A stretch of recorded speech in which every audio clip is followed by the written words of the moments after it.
Rồi tất cả quý vị phụ huynh và các em học sinh đang tham gia vào buổi webinar ngày hôm nay do AMVNX tổ chức với sự tham gia của đại diện tuyển sinh của trường Interlochen Center for the Arts và đại diện tuyển sinh của nhà trường đó chính là thầy Ken LeBate có mặt ngày hôm nay tại đây. Trước tiên thì tôi muốn chia sẻ đến quý vị phụ huynh và các bạn học sinh một chút về AMVNX và sau đó thì chúng ta sẽ bắt đầu với phần thuyết trình của thầy Ken cùng với sự hỗ trợ phiên dịch của đội ngũ AMVNX, tôi cũng như là nhân viên của AMVNX. Và sau phần thuyết trình của chúng tôi sẽ là phần hỏi đáp. Trong phần hỏi đáp này thì quý vị phụ huynh và các em học sinh có thể bật microphone của mình lên và đặt câu hỏi trực tiếp cho thầy, có thể bằng tiếng Anh hoặc là bằng tiếng Việt. Nếu như bằng tiếng Việt thì tôi sẽ hỗ trợ để mà phiên dịch. Và nếu như phụ huynh hay các bạn học sinh không muốn đặt câu hỏi trực tiếp qua microphone thì quý vị phụ huynh và các bạn học sinh có thể gửi câu hỏi qua phần chat cho thầy Ken và thầy sẽ trả lời các cái câu hỏi mà quý vị phụ huynh cũng như các em học sinh có. Trước tiên thì tôi xin giới thiệu, tôi là Hương, là Phó Tổng Giám đốc của Tổ chức Giáo dục Mỹ AMVNX. Tổ chức Giáo dục Mỹ AMVNX thì chúng tôi đã thành lập hơn 15 năm rồi và trụ sở chính của chúng tôi tại thành phố Lincoln, tiểu bang Nebraska, với hai văn phòng đại diện tại Việt Nam, đó là tại Hà Nội và Hồ Chí Minh.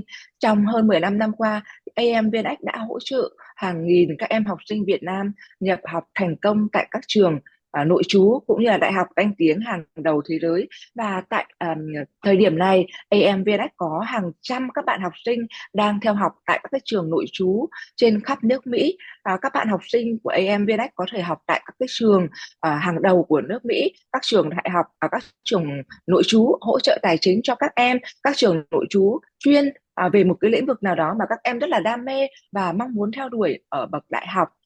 Và ngay sau đây thì chúng ta sẽ bắt đầu với lại phần thuyết trình của thầy Ken về trường Interlochen School. Thank you so much for being here today with us, Ken. And right now it will be the presentation will be done by you, and I will support you to translate the presentation. You can share the PowerPoint on the screen right now. Great. Thank you so much, AMVNX. Thank you, Hong. And thank you, friends. I am very excited to take this opportunity to discuss Interlochen Arts Academy specifically. That's our boarding school. So let me get this slideshow properly up on the screen and we'll jump right in. So my name is Ken LeBate. I'm the Executive Dean of Admission here at Interlochen. And the Arts Academy, our boarding school, is really an amazing experience for students that are focused and passionate about the arts. It's a place where we will help to support students in cultivating their dreams within the arts, preparing them for a future beyond high school. And this is a place where students will receive world-class instruction in world-class facilities and have experiences that they truly cannot find anyplace else. And Interlochen has been around now for nearly 100 years. And in that time, very proud to say that we're very much on an ascendant trajectory. So although we're creeping up on 100 years, the best is yet to come. We keep doing more and better every single year. So there's no better time to consider Interlochen than now. So today we'll hear a bit about what that experience is with the academic experience, the art experience, student life, and all the other stuff that comes along with this. So go ahead, Hong, go ahead and translate. And I'll jump to the next one Thank after you, your. Ken. Thank you. Xin chào tất cả quý vị phụ huynh và các em học sinh. Cảm ơn AMVNX đã tổ chức buổi webinar ngày hôm nay. Tôi tên là Ken LeBate và tôi là giám đốc phụ trách quản lý tuyển sinh của trường Interlochen Arts Academy. Thì đây chính là bộ phận về nội trú của trường và đây là một trường vô cùng là đặc biệt, không chỉ là về chương trình rất là về chính khóa, có nghĩa là về học thuật, mà trường của chúng tôi còn dành cho cả các em học sinh có những cái niềm đam mê liên quan trong lĩnh vực nghệ thuật. Trường của chúng tôi thì đã có lịch sử là gần 100 năm rồi và trong những năm qua thì trường của chúng tôi đã đào tạo ra rất là nhiều các cái thế hệ học sinh có niềm đam mê về nghệ thuật. Trường của chúng tôi không chỉ rằng là có một cơ sở vật chất vô cùng tuyệt vời về nghệ thuật trong mọi lĩnh vực về nghệ thuật, mà trường của chúng tôi có cơ sở vật chất để mà hỗ trợ các em học sinh trong việc là học thuật rất là hàng đầu của nước Mỹ. Và ngay sau đây thì tôi sẽ chia sẻ đến quý vị phụ huynh và các em học sinh những cái thông tin vô cùng là hữu ích về trường của chúng tôi. Và đây là thời điểm vô cùng tuyệt vời để quý vị phụ huynh và các em học sinh có thể cân nhắc về trường Interlochen của chúng tôi để theo học. All right. Thank you so much. So the first thing I want to do is really give you a nice little overview from the best spokespeople that we have, and that's always going to be our students. These are the kids, the people who live this experience, who learn here and collaborate with amazing artists amongst the community and those that we bring in. So I'm going to play a quick video so that you can hear from them what this experience has been like and what may be in store for you if you end up at Interlochen Arts Academy. In this community, I felt finally at home. I felt finally surrounded by people who have the same drive and the same passion to create and to use our art as change. Our students jump out of bed in the morning. High school, in so many places, is something you get through. Here, it's something that you savor, you enjoy every moment. You have so many tools at your disposal. All of the resources here are things that you would never have if you weren't at Interlochen. Here, I actually get to learn what I want to learn. That's where Interlochen really is strongest, is allowing people to take an insane risk and giving them the materials and the space to do that. I think Interlochen students are really passionate about their art form. They have sought out Interlochen as a place where they can be with like-minded peers who they know will help them rise to that next level. Being surrounded by multiple arts disciplines is like being at a candy store. You are surrounded by a wealth of resources and people who are equally as excited to be there as you are. Interlochen focuses on students' love of their art form. Students really transform that passion and their potential into finding their life's purpose. Being on stage just feels surreal, and I don't know of many other jobs that I could be doing for the rest of my life where I would get to feel that elated. I have found and supported through developing an individuality that I know will survive my career as an artist. The dream that I had was always there, but Interlochen is now making it possible for me.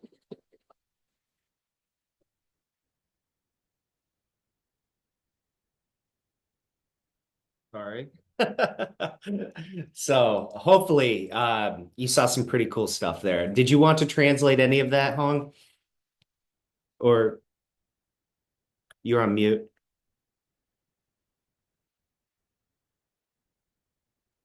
Yeah, I'm just going to translate really shortly about what you just talked a little bit about the video instead of talking the whole thing about the video. Vâng, và vừa rồi thì thầy đầu tiên thì tôi muốn chia sẻ đến quý vị phụ huynh và các em học sinh một video đó là thể hiện về một môi trường của trường Interlochen của chúng tôi, và trung tâm của trường của chúng tôi đó là tất cả các em học sinh của nhà trường. Và trong video này thì thầy đã chia sẻ đến quý vị phụ huynh và các em học sinh những hình ảnh về bộ phận nghệ thuật của nhà trường, nơi mà các em học sinh nếu có cái niềm đam mê trong lĩnh vực nghệ thuật thì các em sẽ được hòa mình vào, các em sẽ được đào tạo và các em sẽ có một cái môi trường để mà phát triển bản thân mình, dù đó là việc các em muốn theo đuổi sau này ở bậc đại học, hay đó chỉ là cái niềm đam mê cá nhân của các em thôi, thì môi trường và cơ sở vật chất của trường Interlochen đó chính là cái bước đệm để mà giúp cho cái niềm đam mê của các em được phát triển, được khơi sáng. Thank you so much. So the next slide is a transition slide. We're going to talk a bit about history and philosophy because I think it's important to understand where we came from, how we came to be, to really understand who we are and where we're going. So I will move on to that next slide. And what you quickly realize when you start to look into Interlochen is that this is a place that has a rich history in the arts, and not just some cursory involvement within the arts, but we've truly been a leader in the United States within the arts. And it all goes back to our founder, Joseph Maddie, a visionary leader in the early previous century, and really in the 20s, the 1920s, he started to make some moves that would go on to change education and art here in the United States for students across the country. And in 1928, he founded what would eventually go on to become Interlochen arts camp. At that time, it was called the National Orchestra Camp, and it was strictly for music. But at that time, there was no other camp experience like that, and it really is part of our DNA. That's who we started as, and certainly something that we still offer to this day. It is the top arts camp experience in the world. And we have students from 44 different countries that come to join us every year, over 3,300 students for about 6 weeks during the nicest part of the year, during the summer. And that's our camp experience. But you fast forward a little bit to 1962, and that's when Interlochen Arts Academy was founded. And at that time, we were the only ones. We were the first independent art school in the nation. So we have more experience working with students at this level, at the high school level, preparing them for college and professional opportunities beyond high school than any other institution here in the US that is dedicated to the arts. And in that time, since 1962, I'm very proud to say that we continue to do bigger and better things every single year. And I'm also quite proud to say that we are home to 51 presidential scholars. That is more than any other school in the country, public or private. And a presidential scholar is the highest recognition in the country for a student in high school in the arts. And since we've been founded since 1962, there's no other school that has been able to produce presidential scholars with the frequency and quality that Interlochen has. So when a student comes to join us, either for camp or for academy, they ultimately become part of a massive network of over 100,000 other alumni that are doing amazing things in their respective communities. So before I transition to the next one, I'll kick it over to Hong for translation. Please take it away.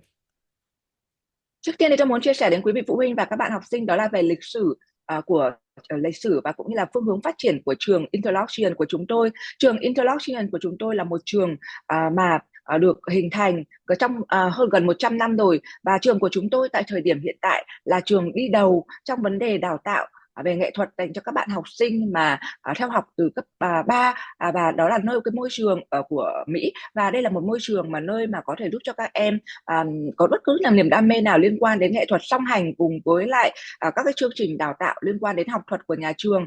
Trường của chúng tôi được thành lập từ những năm 1928. Đây là một trường đầu tiên đi đầu trong việc thành lập, và trường của chúng tôi được là đầu tiên thì được thành lập với việc là về âm nhạc, liên quan đến âm nhạc, phát triển âm nhạc, những bạn học sinh có niềm đam mê trong âm nhạc. Và sau đó từ lĩnh vực âm nhạc thì trường của chúng tôi thì đã phát triển và đưa rất là nhiều các cái chương trình đào tạo liên quan đến lĩnh vực nghệ thuật giúp cho mà các em nào có niềm đam mê. Và đến năm 1962 thì trường của chúng tôi đã đưa chương trình về nội trú để đào tạo tại trường Interlochen, và trường của chúng tôi cũng là một trong những trường đi đầu trong việc rằng là nội trú dành cho các bạn học sinh đam mê về nghệ thuật. Và trường của chúng tôi hiểu rõ được rằng là chúng tôi cần làm gì và cần phải và phương pháp đào tạo như thế nào cũng như hỗ trợ như thế nào dành cho các em học sinh. Và tại thời điểm hiện tại thì chúng tôi thì có học sinh đến từ 44 quốc gia khác nhau trên khắp thế giới để theo học, và vào mùa hè thì trường của chúng tôi có hơn 3.000 các em học sinh ở khắp mọi nơi đến tham gia vào chương trình trại hè của trường của chúng tôi. Và tại thời điểm hiện giờ thì chúng tôi đến thời điểm hiện giờ thì trường của chúng tôi là trường mà có số lượng các bạn học sinh được tôn vinh là được Presidential Scholar hàng đầu của nước Mỹ, nhiều hơn tất cả những trường công lập hay là trường tư thục trên khắp nước Mỹ. Và đến thời điểm hiện giờ thì trường của chúng tôi thì đã có tới hơn 100.000 các cựu sinh viên đã từng theo học và tốt nghiệp tại trường của chúng tôi và đã rất thành công ở mọi lĩnh vực khác nhau ở trên khắp thế giới. All right, thank you so much. Now, just a glimpse into who some of these luminaries are. Our students go on to do big things after their time here with us in high school or at camp. And remember, in the previous slide, mentioned that when you come to Interlochen, you join a network of over 100,000 alumni. Some of these people you may recognize. Larry Page is a co-founder of Google. Nora Jones is a Grammy award-winning artist, as are some of these other folks here. Divine Joy Randolph, she won an Academy Award last spring as Best Supporting Actress. And Josh Groban there in the corner, if you're into Broadway and musical theater, you might recognize him as being Sweeney Todd this past summer. He was on Broadway, and when he was here at Interlochen, believe it or not, we did a production on Sweeney Todd, and he was not the lead. So it really shows that you can establish a strong foundation here to grow into the artist that you may eventually become. But what's also important to recognize here, you'll see that there are some pretty impressive numbers attached to some of these accolades. These are the highest recognitions that an artist can receive in their respective field. And our students, they go on to occupy some of the most coveted seats in some of the most well-renowned music ensembles on the planet. You'll see Anthony McGill there. He is first chair clarinet in the New York Philharmonic. And our students really go on to make a positive impact in culture within their communities, and they spread positive impacts throughout the planet through their art and throughout their work. And also, I think it's pretty cool to know that not everybody who comes through here will end up in the arts. Like, you can certainly end up in technology, in music, in some science field, because what we do here at Interlochen is tap into one's potential and really unlock that human potential that each and every one of us has innately. And this is the sort of environment that will help to nurture that. Go ahead, Hong. Thank you, Ken. Và sau đây thì đây là khi mà các bạn theo học tại trường Interlochen thì các bạn sẽ trở thành một thành viên trong mạng lưới các bạn học sinh hàng trăm nghìn các cựu sinh viên của trường của chúng tôi, và có rất là nhiều các cựu sinh viên của trường của chúng tôi sau khi tốt nghiệp tại trường Interlochen thì đã trở thành những người rất là nổi tiếng và cũng là những người rất là thành công trong cuộc sống ở trong các cái lĩnh vực khác nhau. Ở trong đó thì cái hình ảnh ở đây rất dễ dàng mọi người có thể nhìn thấy, đó là Ken LeBate, đó là người sáng tạo là một trong những người sáng tạo ra công ty tech hàng đầu của thế giới, hay rằng là các cái diễn viên, những người nổi tiếng, những người đã được đạt những các giải Grammy, ví dụ như là Joy Randolph, hay rằng là những người mà biểu diễn tại các cái buổi những diễn viên hay là các nhà biên soạn âm nhạc hàng đầu của nước Mỹ, những người đã đạt được những giải thưởng Emmy, hay là những người đạt giải thưởng văn học mà rất là giải thưởng văn học mà danh giá của thế giới. Bên cạnh đó thì cũng có rất là nhiều các bạn học sinh theo học tại trường của Interlochen của chúng tôi, thì nếu như các bạn mà không có không có muốn theo trong lĩnh vực nghệ thuật thì cũng có rất là nhiều người là đi theo trong cái lĩnh vực về khoa học hay là các lĩnh vực về học thuật bình thường thôi, và cũng rất là đều thành công trong những lĩnh vực mọi người theo học. Và tại môi trường của Interlochen thì cái phương châm của chúng tôi đó là giúp cho các em có thể phát huy được, có hiểu được cái niềm đam mê của bản thân mình và đi theo đúng và phát huy cái niềm đam mê của mình trong môi trường trung học phổ thông và làm bước đệm vào đại học sau này của các em. Thank you. All right, so we are high school. That means that the educational experience is fundamental to what we do here with our students. And I do want to say that when you consider Interlochen as a whole, it's very nice to know some of these fast facts. So my next slide is about kind of a general overview. We are the top art school, one of the top art schools in the world. And when you look at the population, it's going to be grades 9 through 12, as well as a postgraduate year, but it's about 575 students. And when you consider international and day, we have about 15 to 20% international students from year to year. It's usually about 25 to 35 countries that are represented annually. And I'm specifically talking about the high school, the Arts Academy.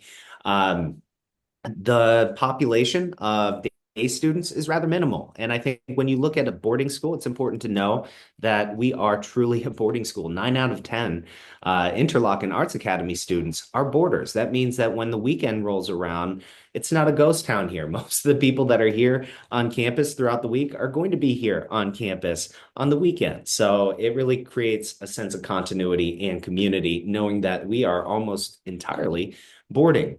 Our art divisions are noted here. So if you're a student that is passionate about the arts, these are the programs that you could apply to and study here at Interlochen Arts Academy. Creative writing. It's kind of self-explanatory, but you get to work with folks in the Writing Center. Each of these programs has its own dedicated facility, which is also really cool. But you get to work, for example, in creative writing with people that have gone on to write New York Times bestsellers. And that's another facet of what makes this so special in terms of the educational experience. You're working with professionals that bring that experience from the field into the classroom. They can tell you what it's like to go through an editing process, to have a book rejected by an editor, to go through the whole process of a book tour. And really, if you're aspiring to become a writer someday, there's no more valuable experience than having that insight directly from somebody who's gone out there and done that. Somebody who is perhaps doing exactly what you aspire to do someday. That's what our students get. And you'll have that also in dance, in film and new media. That's a really cool program. We send our students every year to a conference called South by Southwest. It's a major event in film. It takes place in Austin, Texas. It's usually for industry professionals, maybe some film students at the collegiate level. Well, because Interlochen is so special, we send a group of high school students to this every year. And last year, our students actually won a major recognition for a short film that they had filmed and created and produced and showcased at South by Southwest. Right now, those students are actually working with a major documentary production company on a film that should be broadcast across the country in a couple of years. It's on regenerative farming.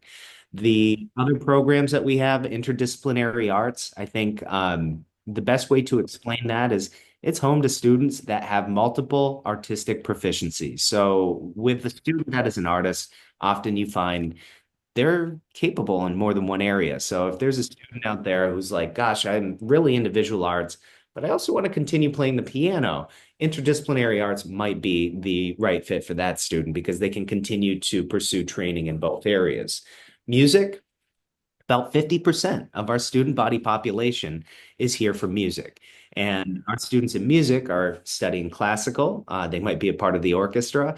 There's also pop, there's jazz, and we also have a really cool program called music production and engineering. So students in that program are working with somebody who came from Nashville, which is like the music capital of the United States. And this was an individual who used to cut hit records. He was producing records with major musicians and artists. And he's now bringing that experience into that studio, working with students. It's a very small program, 20 students, but it is amazing because those kids are working on equipment that is the industry standard. It's called Pro Tools, and our students could presumably graduate right from this program and go into a recording studio that's attached to a major record label. So our kids are getting an experience that no other high school in the US offers, and very few colleges offer, actually. Theater is our second biggest program. Students can come from musical theater for acting, and then also design and production, which is kind of behind the scenes stuff. So if you're into light and sound and bringing a production to life, theater production and design is the right program. And then, of course, visual arts as well. And that could be a place for a student that's into photography, into painting, into fashion design, into ceramics. There are numerous ways that a student can pursue visual arts here. And then at the bottom, what's really important is that our students are actively engaged in presentations. We actually take our students out on tour every year, but every 2 years we'll do a huge tour. So this next year in 2025, 26, we will have about 100-something students from the academy that will go on a multi-city East Coast tour. They'll be performing with the Detroit Symphony Orchestra, heading then to Philadelphia to perform at the Kimmel Center with the Philadelphia Orchestra. In Philly, they'll be at the Kimmel Center, which if you're familiar with Philadelphia, that is the main performance venue. It's where the orchestra there calls home.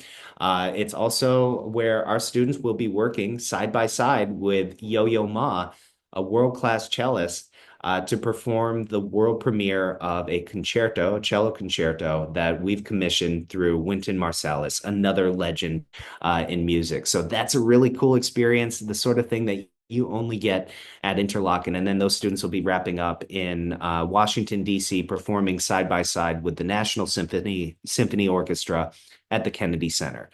The last time we took our kids on a tour like that, we took them to New York City. They performed at David Geffen Hall. That's where the New York Philharmonic performs. They did a side-by-side with the New York Phil. And they ended up having an incredible experience that was life-changing and helped to connect them with professionals in their respective fields.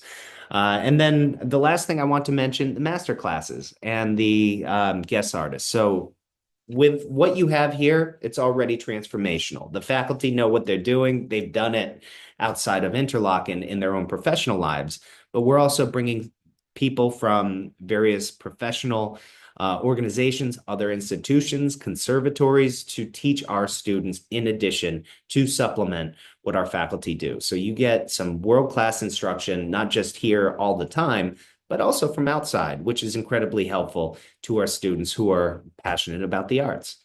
So I'll leave it at that. Sorry, that was so long. Wow, I think that I learned a lot from what you just said about the art field that I never learned in my life. So, và trường của Interlochen Academy của chúng tôi thì là trường đã được thành lập gần 100 năm rồi, và tại thời điểm hiện giờ thì trường của chúng tôi có thể khẳng định được cái danh tiếng của mình, đó là trường về nội trú hàng đầu của nước Mỹ liên quan đến việc là đào tạo cho học sinh trong lĩnh vực nghệ thuật. Và không chỉ là hàng đầu của nước Mỹ mà trường của chúng tôi là một trường trung học phổ thông nội trú và có thể nói là hàng đầu của thế giới, đào tạo ra rất là nhiều các bạn những cựu sinh viên của chúng tôi hiện giờ ngay từ những bậc trung học phổ thông, những nền tảng kiến thức, những cái điểm khơi sáng cái niềm đam mê trong lĩnh vực nghệ thuật. Tại thời điểm hiện giờ thì trường của chúng tôi có số lượng học sinh là dao động ở mức 570-575 học sinh theo học. Và trường của chúng tôi thì có thể nói là 9 trên 10 các bạn học sinh theo học tại trường của chúng tôi là học sinh nội trú. Vì thế khi mà các bạn là một học sinh theo học tại trường của chúng tôi thì cái môi trường của trường của chúng tôi các bạn có thể cảm nhận đó là một môi trường nội trú. Ở tại đó các bạn gặp gỡ bạn bè không chỉ ở trên lớp học mà trong những ngày cuối tuần hay là cuộc sống hàng ngày nội trú, cũng như vào những ngày cuối tuần hoạt động ngoại khóa, là các bạn có một cộng đồng rất là lớn các bạn học sinh ở nội trú. Và điều này rất là quan trọng khi mà bất cứ một gia đình nào hay các bạn học sinh nào tìm kiếm một môi trường thì cái tỷ lệ phần trăm các bạn học sinh theo học tại trường đó mà là học sinh nội trú, đó là cái điều rất là quan trọng.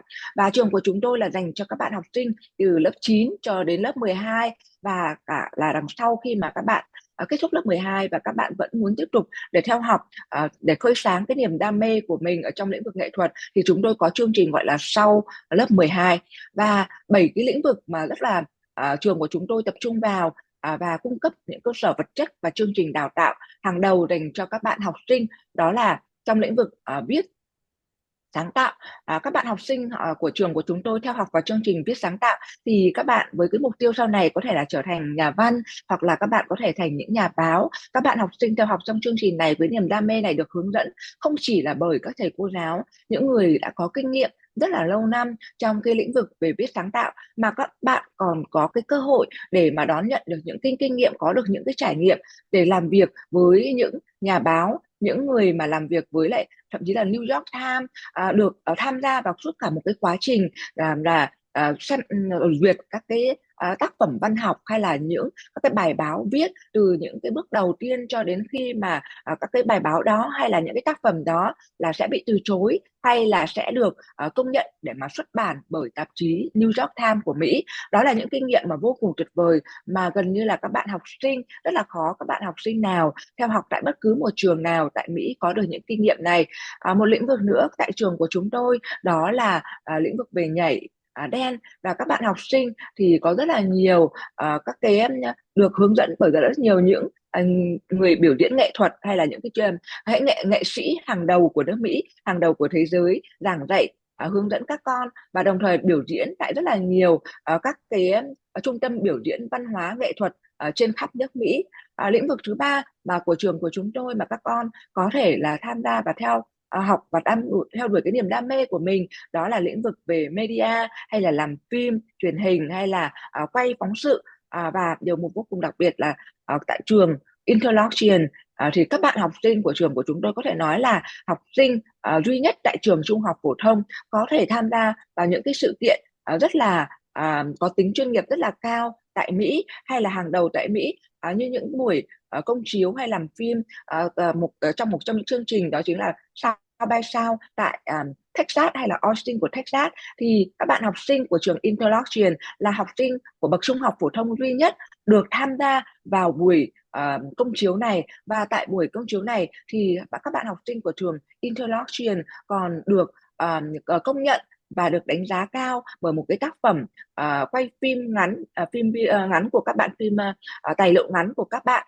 Và các bạn học sinh của trường của chúng tôi còn được làm việc với những nhà quay phim, những đạo diễn hàng đầu của nước Mỹ, khi mà các bạn, và sau khi mà các bạn tốt nghiệp tại trường của chúng tôi, các bạn theo học tại rất là nhiều các cái trường đại học mà đang hàng đầu về nghệ thuật của nước Mỹ cũng như là của thế giới. Và sau này thì các bạn cũng trở thành những đạo diễn, cũng những nhà quay phim mà rất là nổi tiếng và rất là thành công tại nước Mỹ.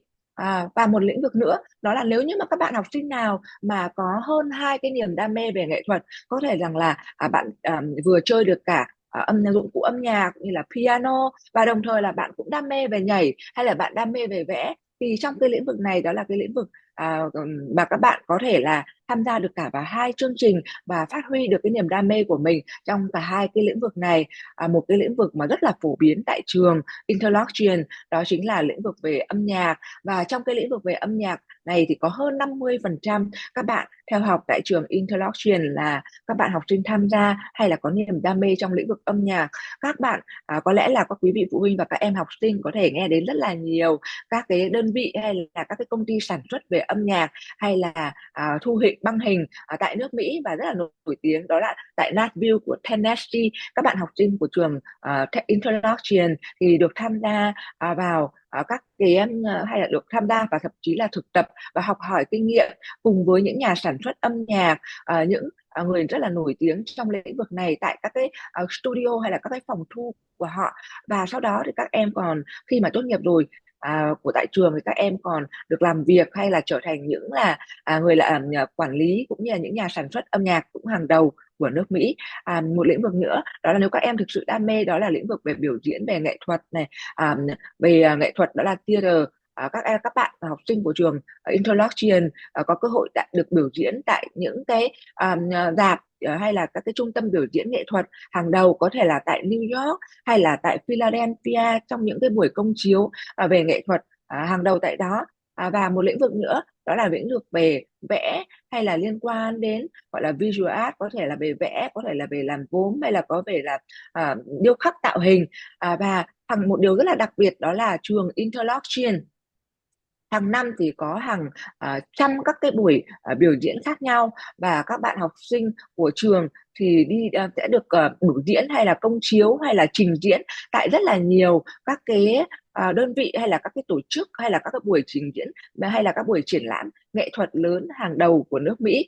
Như năm ngoái thì các bạn học sinh của trường Interlochen thì có biểu diễn về tại sân khấu tại New York, hay rằng là Broadway của New York, hay là các bạn có những cái buổi trình chiếu về nghệ thuật hay là âm nhạc, những cái buổi orchestra, hay là về âm nhạc thì có thể là âm nhạc về cổ điển này, hay là những âm nhạc trẻ này, hay là về pop này, hay là về jazz. Thì bất cứ cái niềm đam mê nào các bạn có, hay là các bạn có thể khám phá bất cứ một cái lĩnh vực nào trong cái lĩnh vực âm nhạc thì các bạn đều có thể thực hiện được. Và các bạn học sinh của trường là biểu diễn và thực hiện và có cái cơ hội để mà đón nhận cái kinh nghiệm của mình cùng với lại những nghệ sĩ hàng đầu của thế giới, hay là biểu diễn nghệ thuật trong những cái ban nhạc cổ điển với cùng những nghệ sĩ hàng đầu của thế giới cũng như là hàng đầu của nước Mỹ trong các cái buổi biểu diễn này.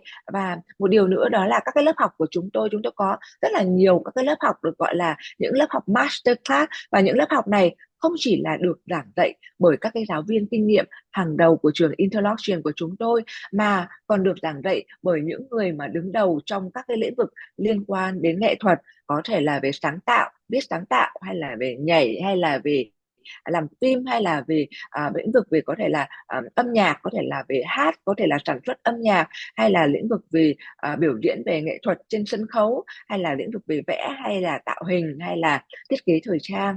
Thì trường của chúng tôi đều có những những người đứng hàng đầu, những người rất là nổi tiếng để tham gia vào giảng dạy cho các em. Thank you.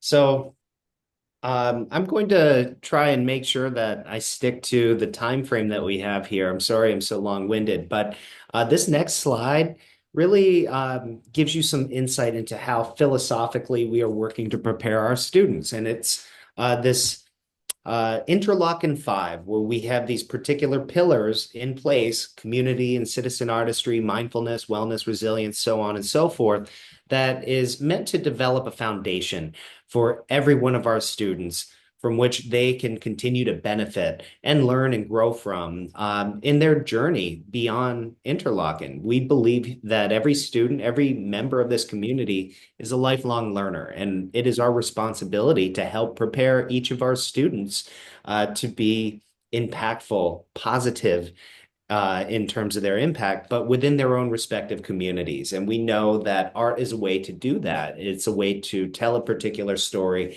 And we hope that our students go on to tell stories that make a positive impact within their own respective communities. So this is about core competencies and what we're working to develop a student in terms of that human experience and preparing them for their future. Một cái điều rất là cơ bản mà tôi muốn chia sẻ đến quý vị phụ huynh và các em học sinh, đó là cái nền tảng cũng như rằng là cái phương châm để mà hỗ trợ các bạn học sinh của trường Interlochen của chúng tôi trở thành những công dân, trở thành những công dân trong một cái thế hệ mới. Đó chính là 5 điều rất là quan trọng của trường của chúng tôi. Đó là việc là các em trở thành một thành viên trong một cộng đồng, trở thành những công dân mà có tính toàn diện. Các em luôn luôn được việc phát triển việc mà các em theo học hay rằng là cái sự nghiệp của các em sẽ là một con đường rất là lâu dài. Vì thế mà việc luôn luôn nhắc nhở cũng như là những cái việc mà hướng dẫn đào tạo cho các em, mà điều rất là coi trọng của trường của chúng tôi đó là việc là về sức khỏe của các em, về việc là không chỉ là về trí tuệ của các em mà còn đó là về cái cuộc sống, về vấn đề về thư giãn của các em sau những giờ học căng thẳng hay là những buổi trình diễn nghệ thuật. Một điều nữa đó là quan điểm của chúng tôi, điều thứ ba đó chính là về tất cả các bạn học sinh nào mà theo học tại trường của chúng tôi có được một môi trường, có được một cái sự nhận thức, có tính toàn cầu, có sự cởi mở để đón nhận rất là nhiều các cái quan điểm cũng như là cái nền văn hóa, cái tư tưởng, cái suy nghĩ khác nhau để mà xem rằng là cái tư tưởng nào sẽ là phù hợp với chính bản thân của các bạn. Và một điều nữa đó là ở trường của chúng tôi đó là luôn luôn coi trọng và thúc đẩy cái việc là các bạn có niềm đam mê ở rất là nhiều các cái lĩnh vực khác nhau, hay rằng là việc các bạn làm việc và biết rằng là kết hợp với lại các mọi người làm việc trong nhóm, hay làm việc theo khuynh hướng tập thể, hay làm việc phát triển có khả năng làm việc độc lập và làm việc và luôn luôn là coi trọng cái cộng đồng ở xung quanh mình. Và điều cuối cùng mà tôi muốn chia sẻ đó là môi trường của chúng tôi, đó là một môi trường để mà phát huy cái sự sáng tạo của các em học sinh hết sức mình. All right. So when you look at this, you're like, wow, that's crazy. That doesn't make any sense. That is our just a week at a glance. And our class schedule will go Monday, Tuesday, Thursday, Friday. And it starts pretty early, 8:20, and it might go until about 6:20. So very rigorous. And our students are going to spend the morning, the first 4 hours generally, in 50-minute class periods, focused on their core classes, and that's their high school stuff. So math and science, English, world language. These are experiences, classes that a student would take at any other high school here in the United States. So that's where we're not too different from anybody else. We just happen to have a schedule that has had to be augmented to allow for the artistic instruction that takes place here. And for most of our students, you'll find that their artistic coursework happens in the afternoon. So you start off in the morning, you're working on your regular core classes, you'll have lunch, you'll hang out with your friends, have a good time, and then you hit the afternoon with a full head of steam, really focused on the artistic block, working on your particular area. So if you're a dance student, you're taking dance classes for 4 hours after lunch, go until about 6:20, and that happens Monday, Tuesday, Thursday, Friday. We do not have classes on the weekends. The weekends are meant to be a time for students to focus on fun and recuperation and maybe getting out into the community or getting involved with one of our on-campus groups or clubs or student organizations. It's a chance to do stuff outside of one's art area, but you'll also find that we have performances happening every weekend for our students to go and cheer on their friends. Wednesdays are a little bit different in that we have advisory, we have a community meeting. It's a chance for us to focus on other life skills. So it's, again, a very well-rounded experience. We're trying to develop core competencies, establish that foundation. And when you have something like advisory, we're working on various topics that are going to be meaningful and helpful to that student, not only at their time here at Interlochen, but in their time beyond. And we might talk about things in advisory like conflict resolution, hygiene, the value of quality sleep, just life skills that will serve you well throughout your life. So this hopefully makes a little bit more sense.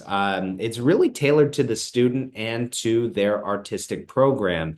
And that's another thing that we do that's quite unique here. We don't just say, okay, this is your schedule, this is what everybody gets. No, it's going to be unique to you and your program and really what your goals are academically beyond Interlochen. So we'll make sure that you take the right classes to be a qualified candidate for the handful of schools that you may choose to pursue with the college admissions process. But I'll let you go ahead and take that away, Hong. Thank you. Và đây là tôi chia sẻ với quý vị phụ huynh và các em học sinh, đó là một cái thời khóa biểu của các bạn học sinh theo học tại trường Interlochen của chúng tôi. Và có thể nhìn thấy cái lịch thời khóa biểu này thì có thể thấy một cái lịch hàng ngày của các em khá là dài. Tuy nhiên thì tôi muốn chia sẻ với quý vị một chút là cái thông tin cơ bản là trường của chúng tôi thì các bạn học sinh sẽ bắt đầu một ngày học là bắt đầu từ 8 giờ 30 phút sáng và có thể kéo dài đến 5 giờ 20 phút hoặc là 6 giờ 20 phút chiều. Vào buổi sáng thì các bạn học sinh của trường của chúng tôi sẽ theo học chương trình chính khóa hay là chương trình về học thuật như là bình thường, giống như tất cả các trường trung học phổ thông trên khắp nước Mỹ. Và các bạn sẽ tham gia vào 4 các lớp học khác nhau và mỗi lớp học thì kéo dài khoảng tầm là 50 phút. Và sau đó thì các bạn sẽ có giờ ăn trưa, và sau cái giờ ăn trưa thì các bạn đam mê hay tham gia vào trong một cái lĩnh vực nghệ thuật nào đó thì các bạn sẽ tham gia vào các cái lớp học, các cái chương trình mà liên quan đến cái lĩnh vực nghệ thuật mà các bạn đam mê, các bạn muốn theo đuổi. Nếu như mà các bạn tham gia vào các cái lĩnh vực như là nhảy hay là biểu diễn nghệ thuật hay là các cái lĩnh vực như là nhạc kịch ở tại trường của chúng tôi thì các bạn sẽ có những lớp học sẽ có thể kéo dài đến tận là khoảng tầm 4 tiếng đồng hồ cho lớp học đó. Ngoài cái vấn đề là các bạn tham gia vào các cái lớp học thì các bạn có thể là tham gia vào những cái các cái lớp học dành riêng cho các bạn một cái niềm đam mê cụ thể và các bạn thực sự là muốn theo đuổi cái lĩnh vực đó sâu hơn, hay rằng là các bạn có thể tham gia vào việc là tham gia vào các câu lạc bộ hay là các hoạt động mà liên quan đến cái lĩnh vực mà các bạn yêu thích. Vào các cái ngày học của chúng tôi thì đó là ngày thứ hai, thứ ba, thứ năm và thứ sáu. Còn ngày thứ tư của trường của chúng tôi thì dành cho các bạn học sinh rằng là đó là cái ngày mà các bạn có thể thư giãn, các bạn có thể rằng là dành cái thời gian của mình có thể trong các cái phòng về lab, hay là các cái thời gian này có thể là dành để mà các bạn tư vấn hay là nói chuyện với lại các cái thầy cô giáo của mình, hay là các bạn có thể có một cái điều gì đó có thể là về vấn đề tâm lý hay là về vấn đề sức khỏe, hay là cần bất cứ một lời khuyên nào từ đội ngũ thầy cô giáo cũng như là nhân viên tư vấn tại nhà trường, thì đây là ngày thứ tư là dành cho các bạn học sinh.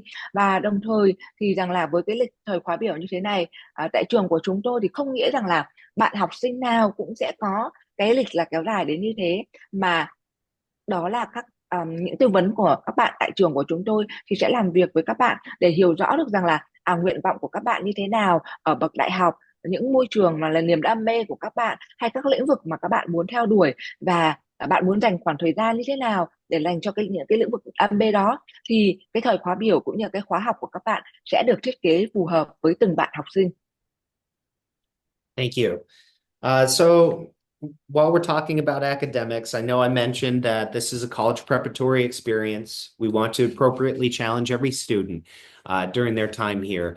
And it's also important to know that you're not going to be alone in this journey. We have support services. These are some of the resources available for international students. I think it's very important to recognize that we offer EL classes, English language support, all 4 years that a student might be here, 9th grade through 12th grade. The goal is to help bring a student up to a particular level of proficiency where they can mainstream and go right into the traditional classes. But if necessary, we also know that it's important to continue to offer English language support. So that's something that our international students have available for their entire time here. And that's not something every boarding school will do. So in the interest of time, I'll leave it at that. But go ahead, Hong. Và một điều rất là quan trọng nữa mà tôi muốn chia sẻ đến quý vị phụ huynh và các bạn học sinh, đó là về học thuật. Đó là trường của chúng tôi luôn luôn đặt cái vấn đề học thuật của các bạn học sinh lên hàng đầu, và phụ huynh luôn luôn hiểu rõ được rằng là các con của mình đang học gì và làm gì. Và các cái khóa học về học thuật của trường của chúng tôi sẽ được thiết kế, các môn học được thiết kế cho phù hợp với lại cái mục tiêu của các con, và đồng thời rằng là các con mong muốn là theo học đại học như thế nào, cái niềm và các cái môn học sẽ được thiết kế theo đó. Và trường của chúng tôi có rất là nhiều các cái chương trình để mà hỗ trợ cho các bạn học sinh, trong đó có cả những chương trình như là chương trình hỗ trợ lên tiếng Anh, hay là chương trình về hỗ trợ về toán dành cho các bạn học sinh. Và điều mà các bạn học sinh quốc tế khi theo học tại trường của chúng tôi đón nhận được vô cùng là tuyệt vời, đó là các bạn luôn luôn có được cái sự hỗ trợ về cái chương trình tiếng Anh, dù là cái mức tiếng Anh của các bạn như thế nào, cũng giống như rất là nhiều các trường nội trú khác trên khắp nước Mỹ. Thank you. So college counseling, remember this is a high school. We're trying to prepare every student for the future. And for our students, every one of them that graduates will have the option to go to college. So our college counseling department does a great job working with them. And remember, we were founded in 1962 as the first art school here in the US, first independent art school. That means we have more experience helping students get into college to pursue the arts. What I don't have here, but is worth mentioning, is that 82% of our graduates, 82% of graduates from Interlochen Arts Academy will matriculate into a top 50 university. That's phenomenal. So yeah, people are like, oh, it's an art school. How's that going to prepare my kid for college? How are they going to get into a good school? Well, here in the US, we have a saying, proof is in the pudding. And when 8 out of 10 graduates are going to a top 50 university, that I think speaks volumes about the quality of the educational experience as well as the college counseling experience. So our counselors will be able to help our students with the portfolio process, with the audition process, and they will work with them throughout their time here. On the right, you'll see some bullet points that are also worth highlighting. So you can read them for yourselves, but what I do want to specifically point out is that for the students that are here for 4 years, they come as freshmen, they graduate as seniors, they receive nearly double the national average in college scholarships and awards. So not only are our graduates going off to amazing institutions, and I've got a list on the next slide for you to see, but they're also receiving tremendous scholarships to go to these schools, and double the national average. That's a big deal. So our students are not only highly prized and desired by major institutions, but they're also being recognized for their hard work and incentivized with great scholarships. So go ahead, Hong. Thank you. Mà một cái điều rất là quan trọng mà tôi muốn chia sẻ với quý vị phụ huynh và các bạn học sinh, thì trường của chúng tôi là trường đầu tiên đã là trường của chúng là trường trung học phổ thông để đào tạo về học thuật cho các bạn học sinh. Vì thế cho nên cái bộ phận về tư vấn đại học của trường chúng tôi có thể nói rằng là đây là một cái bộ phận vô cùng là tuyệt vời, là được các thầy cô giáo cũng như nhân viên làm việc trong bộ phận này hỗ trợ các bạn học sinh từ khi mà các bạn bắt đầu mà theo học tại nhà trường, và giúp cho các bạn học sinh sẽ có được một cái lộ trình cụ thể để làm sao các bạn đạt được mục tiêu của mình để mà vào các cái trường đại học mà các bạn mong muốn và ước mơ. Và bởi vì trường Interlochen của chúng tôi được thành lập từ năm 1962, là một trường đi đầu hay là một trường đầu tiên tiên phong trong cái lĩnh vực nghệ thuật nội trú dành cho các bạn học sinh, và chúng tôi hiểu rõ được rằng là các bạn học sinh cần làm gì, các bạn cần học sinh để mà thực hiện, có để mà phát huy, để làm mà tạo ra được một cái hồ sơ tốt nhất của bản thân mình để mà nộp hồ sơ cho các trường đại học. Và chúng tôi có thể nói là vô cùng là tự hào rằng là các bạn học sinh tại trường của chúng tôi là hơn 82% các bạn học sinh tốt nghiệp từ trường Interlochen đã được nhận hay là theo học tại các cái trường đại học mà trong top 50 các cái trường đại học hàng đầu của nước Mỹ. Đây có thể nói là một cái con số vô cùng là ấn tượng. Có rất là nhiều người đã đặt ra cái câu hỏi rằng là ô, làm sao mà một cái trường về nghệ thuật như của chúng tôi lại có số lượng học sinh mà được nhận vào các cái trường đại học hàng đầu của nước Mỹ nhiều như thế. Và tôi có thể nói vô cùng tự hào, đó là chính là cái đội ngũ tư vấn về đại học của trường của chúng tôi, nhân viên tư vấn về đại học của trường của chúng tôi hiểu rõ được rằng là hồ sơ về học thuật của các bạn học sinh cần phải chuẩn bị những gì, cần phải học những gì. Các bạn có niềm đam mê về nghệ thuật, các bạn thực hiện trong bất cứ một cái lĩnh vực nghệ thuật nào, thì nhân viên tư vấn về đại học của trường của chúng tôi sẽ hỗ trợ cho các bạn, hướng dẫn cho các bạn để thực hiện việc là xây dựng các cái portfolio của các bạn hay rằng là nếu như các bạn tham gia vào các chương trình biểu diễn hay có niềm đam mê về biểu diễn thì các bạn sẽ có những cái buổi gọi là audition hay những cái buổi gọi là trình chìa cái buổi trình diễn thường để cho cái hội đồng tuyển sinh của các cái trường đại học có thể nhìn thấy, bởi vì các trường đại học không chỉ nhìn vào việc rằng là các bạn học sinh học chính khóa như thế nào, mà họ còn nhìn thấy rằng là các bạn học sinh có cái niềm đam mê gì ngoài cái vấn đề chính khóa, và các bạn phát huy cái niềm đam mê đó của mình như thế nào, dù đó là cái niềm đam mê thì là cái sở thích thôi, hay đó là các bạn mong muốn theo đuổi con đường mà phát triển về nghệ thuật ở các cái trường đại học, thì nhân viên tư vấn tuyển sinh, nhân viên tư vấn về đại học của trường của chúng tôi sẽ hỗ trợ cho các bạn. Và một điều nữa đó là trường của chúng tôi thì cái con số mà các bạn học sinh đón nhận được học bổng hay là hỗ trợ tài chính từ các cái trường đại học ở Mỹ cũng như là thế giới, là có thể nói con số này của chúng tôi gấp đôi cái con số mà có thể nói cái mức trung bình của toàn nước Mỹ. Đây là một con số mà vô cùng ấn tượng, và có thể nói đó là một trong những cái lợi ích của các bạn học sinh mà theo học tại trường Interlochen của chúng tôi. Thank you. So as I mentioned, this slide here just gives you a bit of insight into the schools that our graduates are often matriculating into. And the other part of what's great about our college counseling office is that they do a fantastic job of bringing these schools to our campus, and it happens multiple times throughout the year. So Interlochen hosts its own college fair. We have Princeton, we have USC, we have Curtis, we have all of these elite institutions coming to our campus to speak with our students, which is fantastic because it gives our students a chance to be known to these folks, these admissions people that will have some say over their application when it comes time for review for their own respective college admissions process. So afterwards, I will send our matriculation list. I'll send our college profile over to, or our school profile rather, over to Hong so that she can share that out along with any other materials. But just wanted you all to see some of the schools that our students have matriculated into over the past few years. And every one of these is a school that our students went to last year. Và đây là danh sách các cái trường đại học mà các bạn học sinh của trường của chúng tôi đã được nhận và theo học.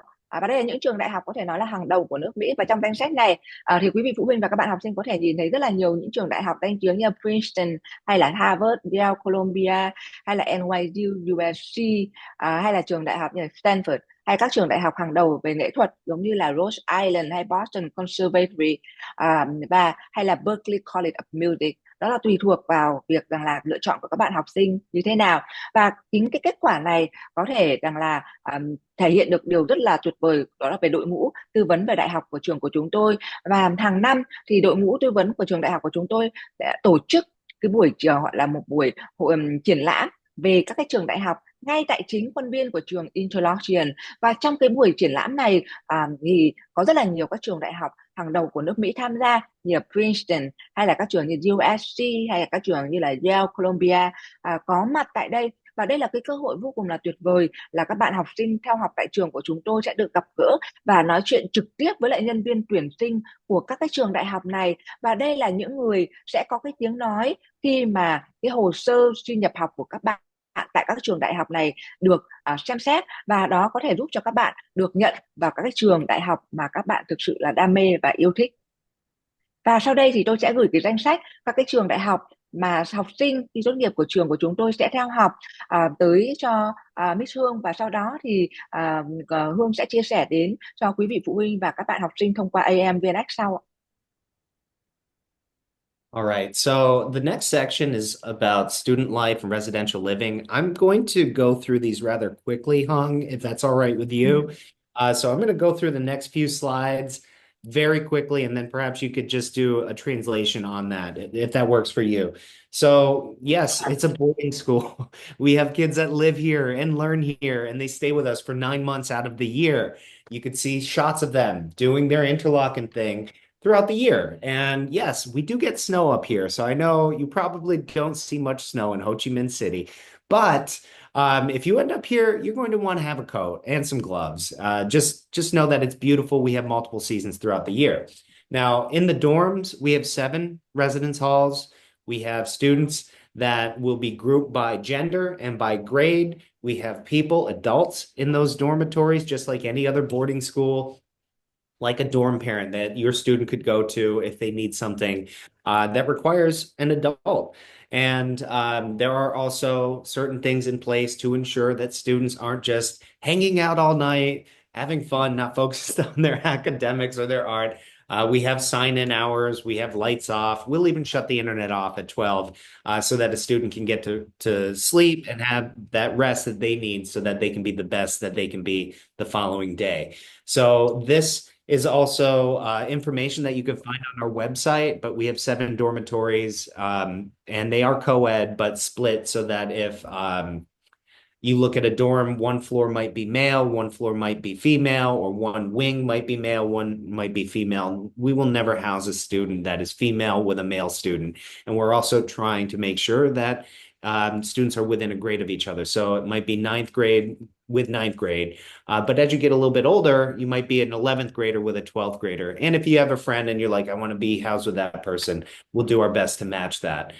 The other stuff that goes along with student life, residential living, are the clubs, the organizations. And I encourage every student to get involved with the community. There's a lot to be enjoyed here outside of the artistic experience. And it's also a really fun time in one's life. So get involved, do something that maybe you have a passion in outside of your arts and your academics, or maybe try something completely new. The beauty of having a global population is that you learn from your classmates, you learn about the world and cultures and various other things that maybe you don't get to pick up in your local community. So these are great opportunities between the student clubs and organizations or some of our sports to try something new or to continue doing something that you love. And in addition to that, being that we're a boarding school, we have traditions. So our students get to have fun with some things that happen every single year. And some of those things might be like prom. We call it morp here. It's backwards, but we're an art school, so we're a little bit different and a little bit more fun is what I like to believe. But these are some of the things that our students do to supplement that academic and artistic experience. And then I have one more slide that I'm going to go to for you before we summarize. And that is recreation and wellness. So our students are going to have wonderful facilities for their arts. They'll have great facilities for their academics, but also for that co-curricular experience. If they want to go and work out, we have an amazing recreation center where we have nutritionists and we have personal trainers that are available to give you a workout regimen, or perhaps work on a particular diet that might help to pursue particular goals that you have in terms of diet and nutrition. So these are all facilities and resources available to our students, regardless of what program you're in. There's a rock climbing wall there. You can go and shoot some hoops, or maybe you get involved with something like a yoga or Zumba class, but some really neat offerings outside of the classroom. So I'll toss it over to you, Hong, for a summary of those previous 4 slides, please. Thank you, Ken. Và điều tôi muốn chia sẻ với quý vị phụ huynh rất là nhanh về đó. Từ đầu tiên tôi muốn chia sẻ đó là về cái cuộc sống của các bạn học sinh khi mà theo học tại trường của chúng tôi ở trong một môi trường nội trú, thì cũng giống như rất là các trường nội trú bình thường khác. Thì trường của chúng tôi có tới là 7 tòa nhà ký túc xá khác nhau dành cho các bạn học sinh, và trong đó thì được phân chia là theo độ tuổi, là theo giới tính, và ở các bạn học sinh thì thường là các bạn học sinh nam có thể là có tòa nhà dành cho nam, hay là có tòa nhà dành cho nữ, hay là có tòa nhà là một bên là dành cho nam và một bên dành cho nữ, hoàn toàn là riêng biệt. Chứ chúng tôi không có thực hiện là các cái chương trình hay là các bạn học sinh mà có thể là ở cùng với nhau, ở không có sự phân biệt về giới tính. Thông thường thì các bạn học sinh thì sẽ là lớp 9 ở cùng với các bạn lớp 9, lớp 10 theo lớp 10. Và các bạn khi mà nếu như các bạn ở lớp 11 và lớp 12, có nghĩa là các bạn ở độ tuổi lớn hơn rồi, thì các bạn sẽ có cái quyền lựa chọn, đó là cái quyền lựa chọn là các bạn có thể là ở với lại các bạn học sinh mà các bạn có thể chơi thân. Còn ở trong mỗi ký túc xá của trường của chúng tôi thì đều có các gọi là dorm parent, là có 2 người quản lý về ký túc xá để đảm bảo việc rằng là hỗ trợ cho các bạn, và đồng thời thì các thầy cô giáo của trường của chúng tôi thì cũng ở ngay trong khuôn viên của nhà trường, có thể hỗ trợ các con một cách tốt nhất. Và các cái giờ quản lý về thời gian của trường của chúng tôi cũng đảm bảo cái việc là các con đến giờ đi ngủ, hay là đến giờ để mà đảm bảo cái vấn đề sức khỏe cho các con vào ngày hôm sau, hay là các cái hoạt động về ngày cuối tuần của trường của chúng tôi rất là đa dạng. cho các bạn học sinh có thể tham gia. Các bạn học sinh có thể tham gia vào các cái hoạt động vào các cái ngày cuối tuần, hay là các cái buổi lễ, các buổi lễ mà nhà trường của chúng tôi tổ chức dành cho các con, có thể là về prom, hay là các buổi lễ về Halloween, hay là các cái buổi diễn về các cái ngày các ngày lễ của Mỹ xuyên suốt trong một năm. Các con sống và học tập ở trong môi trường nội trú của trường của chúng tôi là trong vòng là 9 tháng. Thì ngoài cái một môi trường về học tập và nghệ thuật của trường của chúng tôi, các con có rất là nhiều các cái câu lạc bộ để tham gia. Các cái câu lạc bộ có thể là Model UN, hay là các câu lạc bộ về viết sáng tạo, hay là các câu lạc bộ liên quan đến về làm thơ, hay các cái câu lạc bộ về nghệ thuật, hay là các cái câu lạc bộ mà thậm chí là về khoa học kỹ thuật, về engineering, về robotics. Thì trường của chúng tôi có đầy đủ tất cả các câu lạc bộ để cho các con tham gia. Và ngoài cái việc rằng là chúng tôi có một cái cơ sở vật chất liên là về học thuật, và cũng như là trong cái lĩnh vực nghệ thuật có thể nói là hàng đầu của nước Mỹ và hàng đầu của thế giới, thì chúng tôi còn có một cái cơ sở vật chất, đó là về trung tâm rèn luyện về sức khỏe, về thể dục thể thao dành cho các bạn học sinh của trường của chúng tôi. Thì ở đây các bạn học sinh có thể chơi bất cứ các cái bộ môn thể thao nào, hay rằng là các bạn chỉ là rèn luyện sức khỏe của mình, hay các bạn có thể chỉ là tập yoga. Và tại cái trung tâm về sức khỏe và thể dục thể thao của trường của chúng tôi, thì các bạn còn có cái cơ hội để làm việc trực tiếp với lại những chuyên gia trong, hay là những nhà tư vấn về lĩnh vực có thể là về ẩm thực, về có nghĩa là về nutrition, hay là về sức khỏe, để tạo ra một cái thời gian biểu, để tạo ra một cái lịch mà có thể tập thể dục thể thao dành cho các bạn học sinh phù hợp, để các bạn có thể đạt được cái mục tiêu của mình. All right, great. Now, the next thing, because it's super important, I'm a parent. I want to make sure that as a parent that my children are safe and that their well-being is always a top priority. So from one parent to many others that are joining us this evening, I want you to know that it is a priority regarding campus safety and wellness. So security is something that is unavoidable here at Interlochen. In order to get into our campus, you have to go through the main security gate.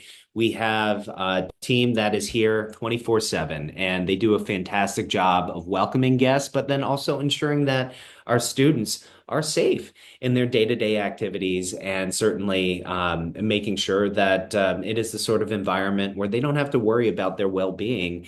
They can focus on what they're here to do, which is to be a student, to be an artist, and to have fun as a kid in high school. The health center is something that we also have here on campus. So unfortunately, we get sick from time to time throughout the year. And if your student is here at Interlochen, they get sick. We have a big health center that has several nurses. It is staffed 24/7.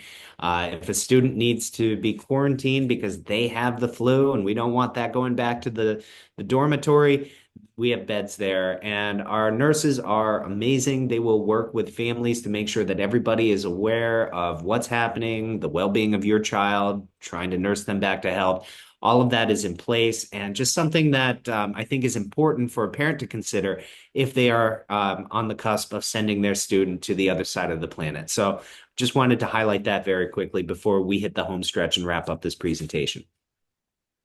Okay. Và điều mà tôi rất là quan trọng là tôi cũng là một phụ huynh và có các con, và tôi rất là quan trọng đó là chính là cái gì, cái tính an toàn của một môi trường sống, cũng như là cái vấn đề chăm sóc sức khỏe, dịch vụ chăm sóc sức khỏe của nhà trường dành cho các con.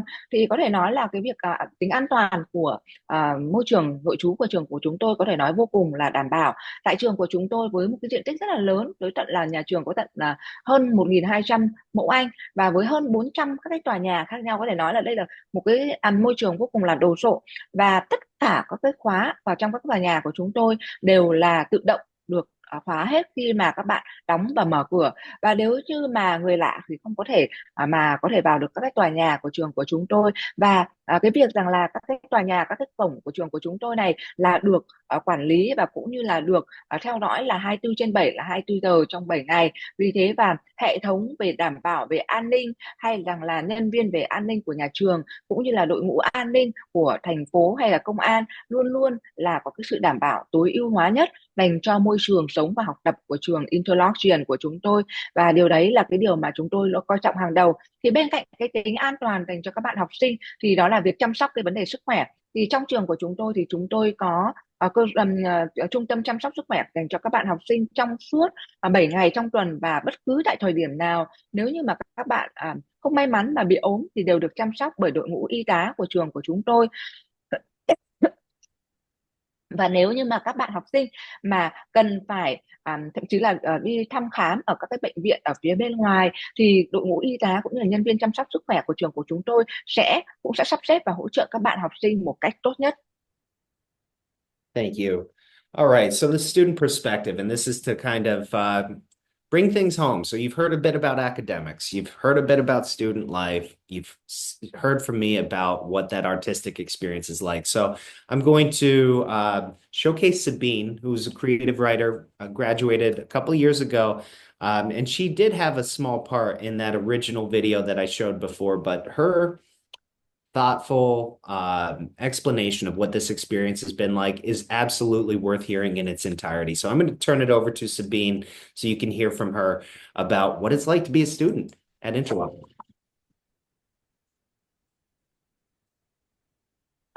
My name is Sabine. I'm a second-year senior creative writer, and I'm from Barbados. I decided to come to Interlochen because I came from an island that was the equivalent of a small Midwestern town, and I always wanted to leave and do something bigger and more creative. Being surrounded by multiple arts disciplines is like being in a candy store. You are surrounded by a wealth of resources and people who are equally as excited to be there as you are. A really meaningful experience I had last year was I got selected to go on the Miami One tour.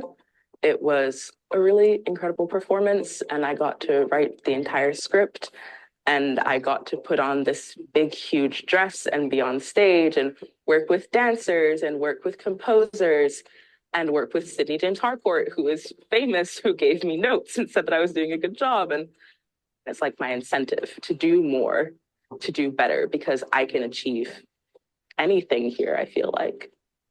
I think that I've grown in my art so much, and I've just morphed into like a project leader, a performance artist, all these things I never thought I'd be, but I inexplicably am. And I mean, who wouldn't want that? Who wouldn't want to like finally start to grow up and be free and be the person that they've wanted to be for their entire life?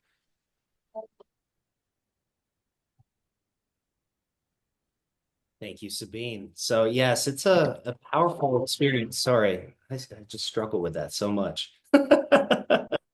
Go ahead and translate and finish up. Alright.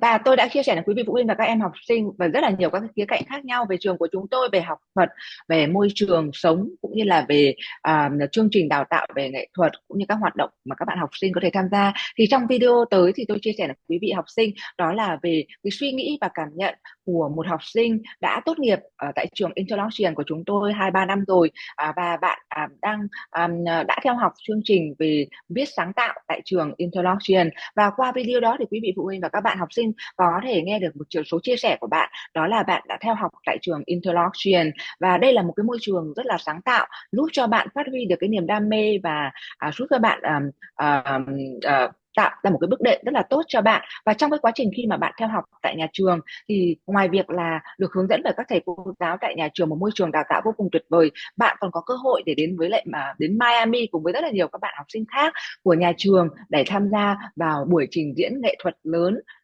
và đây là một buổi trình diễn nghệ thuật có tính chuyên nghiệp hàng đầu của nước Mỹ, và trong đó, và để có được cái buổi trình diễn này thì bạn đã có cơ hội để làm việc với những nhà biên soạn, những nhà biên kịch, cũng như là những nhà âm nhạc hàng đầu của nước Mỹ, để bạn có được những cái kinh nghiệm vô cùng tuyệt vời trước khi mà bước vào môi trường đại học.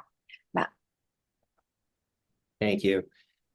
So please feel free to share this presentation out with our attendees today. I know that you guys have a copy of it, but this slide doesn't really require much discussion. If you want to receive more information, go ahead and follow the QR code, and that'll make sure that you're receiving communication from us. But I think what is important is to give you a sense of the timeline now. So hopefully after hearing about how incredible this is, the transformational experience happening at Interlochen Arts Academy, maybe you're like, gosh, that'd be a great fit for me or for my student, and I'd really love to take advantage of this. Well, Our application is presently available. It launched September 1st. We do accept a standard app as well. So if you're going through SAO, feel free to use that.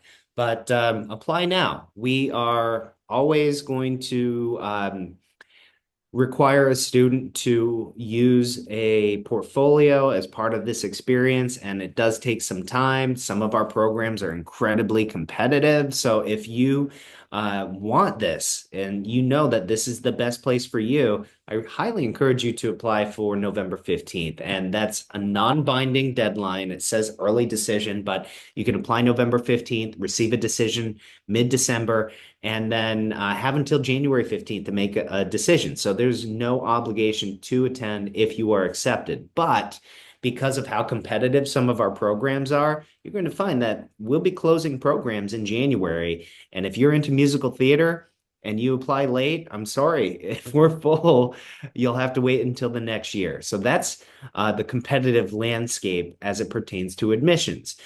January 15th is the next deadline. That's regular decision. If you apply for regular decision, you'll hear back from us in March. And when you hear back from us, either in December or March, it's going to be with the admission decision as well as the financial aid. So if you're applying for scholarships, you're applying for need-based aid, we'll be able to make sure that you have everything you need to make a decision at that time, according to which timeline you're adhering to. So go ahead and translate this stuff. And then I think I only have 2 more slides after this. Ok, và điều mà tôi muốn chia sẻ đến quý vị phụ huynh đó là về điều kiện tuyển sinh của trường Interlochen, và hy vọng rằng là sau cái buổi thông tin vô cùng là tuyệt vời này của chúng tôi và rất là chi tiết thông tin này, thì các bạn học sinh sẽ quyết định để theo học theo tại trường Interlochen của chúng tôi. Thì để mà biết thông tin chi tiết về quy trình tuyển sinh của nhà trường thì các quý vị phụ huynh và các bạn học sinh có thể là scan cái QR code của nhà trường để có thể nhìn thấy các thông tin đó hoặc có thể tư vấn với lại đội ngũ của nhân viên của AMVNX. Nhưng sau đây thì là một số những cái thông tin hay là những cái ngày rất là quan trọng về điều kiện tuyển sinh của trường của chúng tôi. Nếu như bạn nào mà rất là có mong muốn để theo học và nộp hồ sơ cho trường Interlochen thì chúng tôi có hạn nộp sớm, và hạn nộp đơn này là vào ngày 15 tháng 11, và các bạn sẽ biết cái kết quả vào giữa tháng 12, và các bạn sẽ có cái thời gian để đưa ra cái quyết định của mình vào khoảng tầm giữa tháng 1. Còn một hạn nữa đó là hạn nộp đơn thông thường, thì đó là vào ngày 15 tháng 1, và đồng thời thì kết quả sẽ đưa ra là vào khoảng giữa tháng 3 hoặc là khoảng tầm là và các bạn phải đưa ra cái kết quả, đưa ra cái quyết định của mình để nhập học tại trường hay không là vào khoảng tầm giữa tháng 4. Và khi mà các bạn đón nhận được cái kết quả trúng tuyển vào trường của chúng tôi thì các bạn cũng đón nhận được cái kết quả mà mức học bổng hay là hỗ trợ tài chính dành cho các bạn khi theo học tại trường của chúng tôi. Ngoài ra thì một số các cái chương trình của trường của chúng tôi thì có cái tính cạnh tranh rất là cao, nhất là cái chương trình về âm nhạc cũng như là về biểu diễn nghệ thuật hay là về nhạc kịch. Theater của trường của chúng tôi thì rất là cạnh tranh, mà có khi rằng là đến khi cái hạn nộp đơn 15 tháng 11 rồi thì chúng tôi còn không có thể tiếp nhận được đơn thêm nữa cho cái hạn nộp đơn thông thường. Mà nếu như các bạn thực sự muốn theo học tại trường của chúng tôi và các bạn có cái niềm đam mê trong cái lĩnh vực về âm nhạc hay là biểu diễn về nhạc kịch thì các bạn có lẽ là phải đợi đến năm sau để có thể nộp hồ sơ cho trường của chúng tôi. Và tôi còn có 2 cái slide nữa để chia sẻ với quý vị phụ huynh và các bạn học sinh. Thank you. So financial aid, we offer financial aid to international students. I know not every independent school in the US will do that, but we do. And the way that it works for us, you'll usually have a merit scholarship that's based off of your artistic portfolio that's reviewed by the art faculty, and we'll get a rating that correlates to a particular merit scholarship. There's also need-based aid. So if a student has a particular amount of need that is required to be met by the institution to be able to afford this, we are here to help. That's what our financial aid office, or rather the committee, will work to address. So we ask every student and family that's applying for financial aid to complete a clarity application so that we can work on the financial aid piece. And if you're working with AMVNX, Hong will be in touch with me. She will work to ensure that the financial aid component is addressed, that affordability is part of the conversation. So definitely work with Hong, definitely let her know what your budget may be so that she can work with us and we can work to ensure that your needs are met and in terms of what you qualify for. So these deadlines are still the same deadlines as what you saw before. We want to make sure that you get your application decision, your admission decision, and your financial aid package at the same time. So just some information for you regarding financial aid.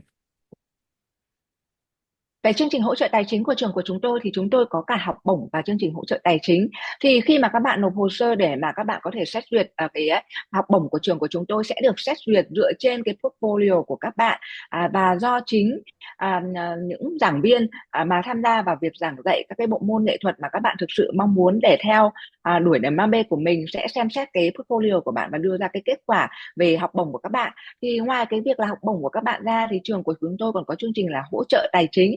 Thì chương trình hỗ trợ tài chính này thì đó là dựa trên cái khả năng tài chính của gia đình của các bạn để các bạn có thể theo học tại trường của chúng tôi, và trường của chúng tôi sử dụng phần mềm là Clarity, để vào trong đó thì các bạn sẽ tạo ra cái tài khoản để mà điền các cái thông tin về hỗ trợ tài chính, để mà từ đó trường của chúng tôi hiểu rõ được rằng là cái khả năng tài chính của các bạn như thế nào để đưa ra được cái quyết định mà phù hợp nhất.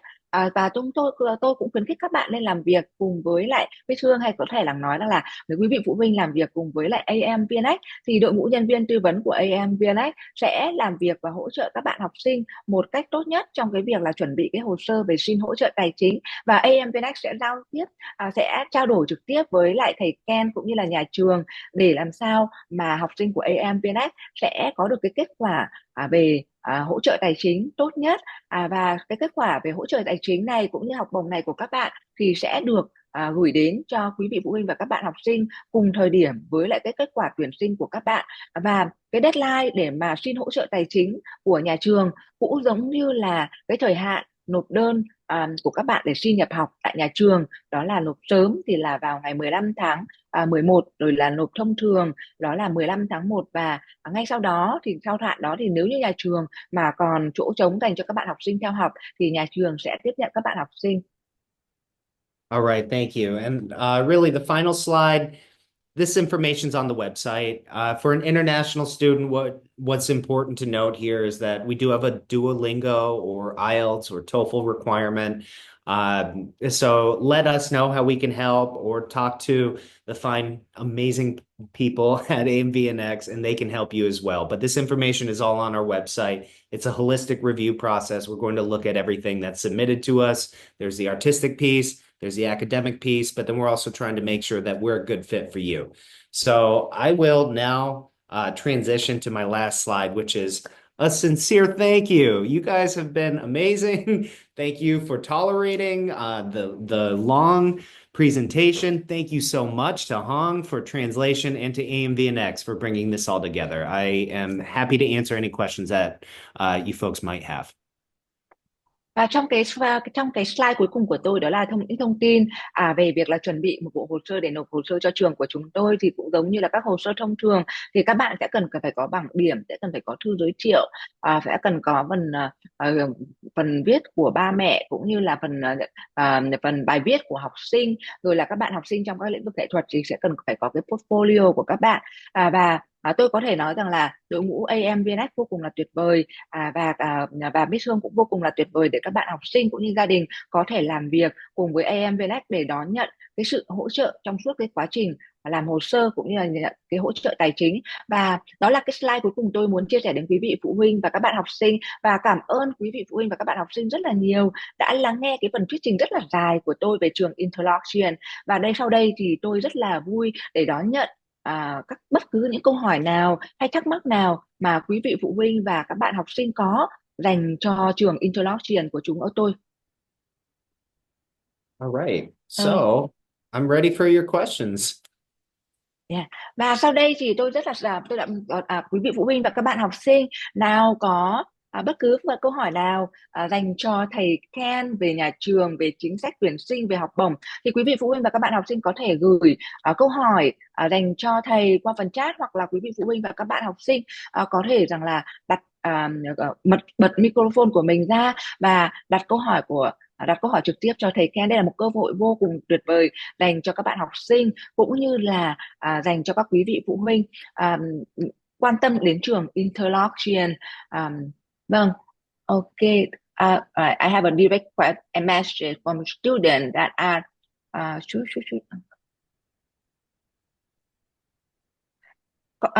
Con ơi, con hỏi câu hỏi là cô ơi, cái thông tin về học bổng rồi thì sao cô, là như thế nào hả con?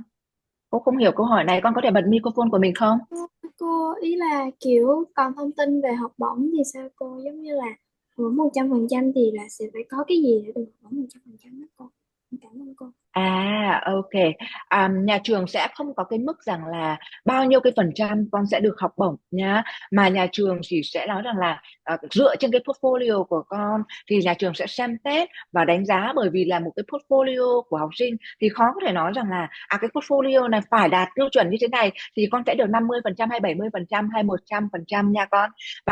Và nó có thể nói rằng là với các bạn học sinh quốc tế thì việc mà để mà nói được học bổng 100% thì cái điều đó rất là khó để theo học tại trường nha con. Dạ, em cảm ơn. Alright. Cô cảm ơn con. So another question about, may I know about second language choice when study in Interlochen?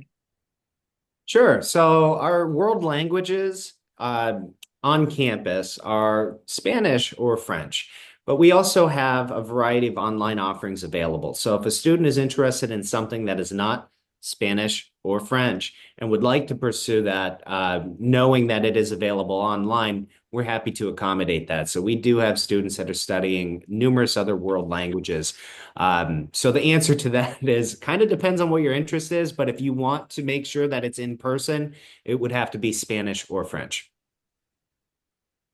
Câu trả lời của thầy đó rằng là nếu như bạn nào mà mong muốn học một ngôn ngữ thứ hai tại trường ở Interlochen thì đó là ngôn ngữ về Tây Ban Nha và tiếng Pháp. Đó là hai môn ngôn ngữ các bạn sẽ được giảng dạy trực tiếp tại trường luôn. Còn nếu như mà là các bạn, nhà trường còn có những cái chương trình mà đào tạo online về ngôn ngữ thì có rất là nhiều các ngôn ngữ khác nhau nữa mà các bạn có thể tham gia tùy theo vào là cái mong muốn và cái điều mà các bạn muốn khám phá. Ken, another question here, direct question about what is the total cost for a student to study at Interlochen for 2025? So before financial aid, before fees or anything else, the tuition, room, and board is about 78,000 for next year. But again, it's not really something that everybody's going to pay. It depends on what they have for demonstrated need. It depends on whether or not they'll be applying for merit scholarship consideration. So if you don't need aid, it's probably going to be about 78,000 plus fees. But again, that's only for those that can cover that cost. Okay, thank you. Như cái tổng chi phí để theo học tại nhà trường như thầy nói cho năm 2025 thì sẽ là khoảng 78.000 đô một năm. Và đây tuy nhiên thì rằng nhà trường có về học bổng này hay là hỗ trợ tài chính dành cho các bạn học sinh, và điều đó thì là tùy thuộc vào từng gia đình cũng như là khả năng tài chính của gia đình thì nhà trường sẽ cân nhắc. Another one about, so if the student got accepted into the school for the first year but have not much scholarship, but if student doing well for the first year at the school, can they have a additional scholarship for the next year? So that's a great question.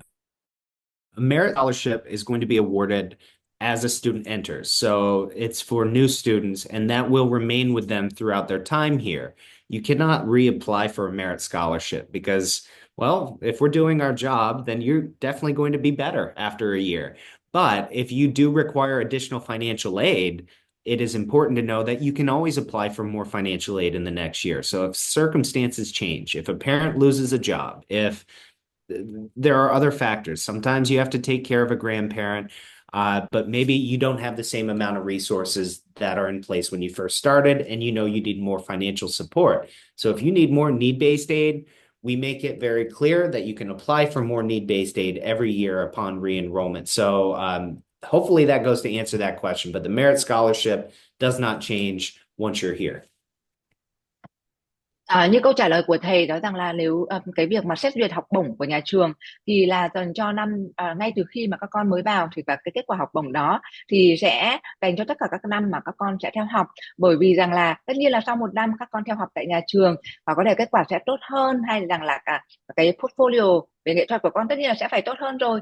Vì thế cho nên rằng là nhà trường chỉ xét được ngay từ đầu thôi. Còn cho đến nếu như mà về hỗ trợ tài chính thì đến năm thứ hai hay là năm thứ ba theo học tại nhà trường thì các con sẽ nếu như mà các con cần thêm hỗ trợ tài chính bởi vì một cái lý do gia đình cụ thể nào đó, thì các con có thể cho cái đơn xin hỗ trợ tài chính thêm đối với nhà trường, và nhà trường sẽ cân nhắc xem là nhà trường có thể để cung cấp thêm cái hỗ trợ tài chính dành cho các con hay không. Câu hỏi của I saw the website. I am grade 7 and knew that the school had a summer camp. I like painting and play sport in 2025 summer camp. How much for 3 weeks? How much for the camp? Okay, so you have that information.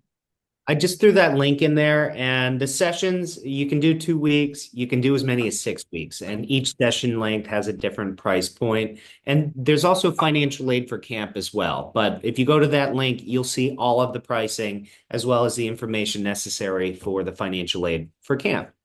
And while we're talking about it, I do want to mention, if there's anybody in this group that plays piano, next summer, we will have Long Long here at Interlochen Arts Camp. Long Long is maybe the greatest pianist in the world that is actually coming to camp to teach some master classes and to perform with some of our music ensembles. So yes, our students at Academy get great master classes and guest artists, but our campers do too. So consider that if you play the piano.